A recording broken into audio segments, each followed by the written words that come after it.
Shalom, Israel.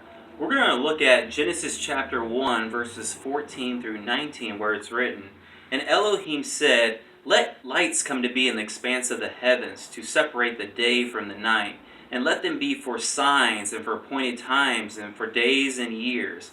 And let them be for lights in the expanse of the heavens, to give light on the earth. And it came to be so.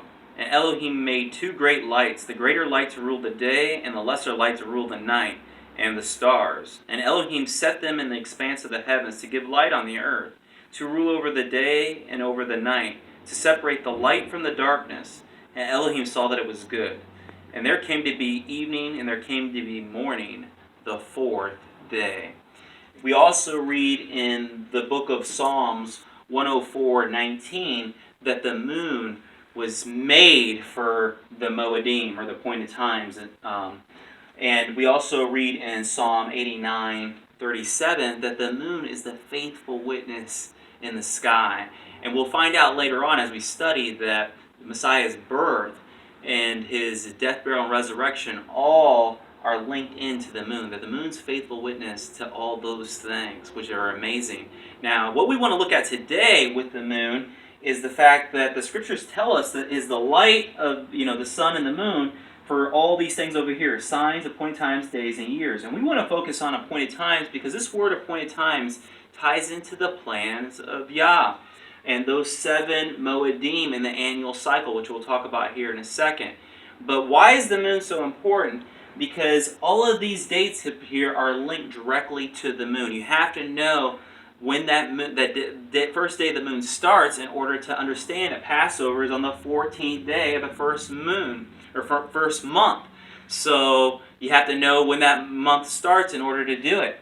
And same thing with unleavened bread on the 15th through the 21st.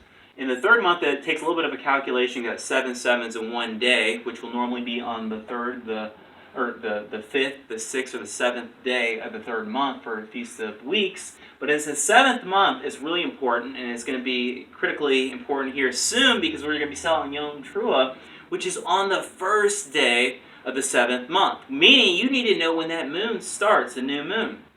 And there's a lot of debate about this, but it shouldn't be that way if we start by looking at the beginning. And we also have Yom Kippurim on day 10 of the 7th month, and Sukkot starts on day 15 through the 21st. Then we have Shemini Atzeret on the 22nd day of the 8th, or of the 22nd day of the 7th month is that 8th day.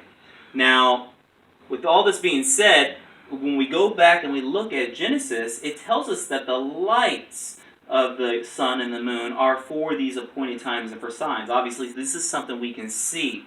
And the moon, again, is going to start these events. So it's the light of the moon.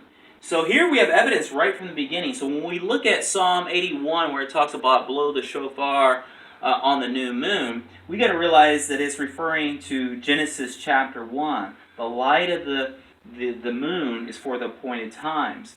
And this is significant because on day 4, when this moon was activated, it wasn't a dark moon on day 4.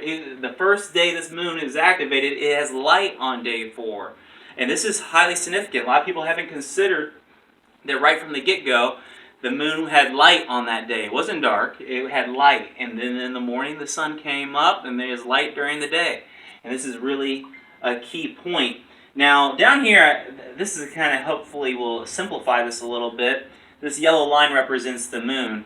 And if we didn't have the dark dividers at the end of the month, a couple days where we may not see the moon, we wouldn't be able to tell where one month starts and the other month ends. It'd just be a continuous long month. It would be a never-ending month.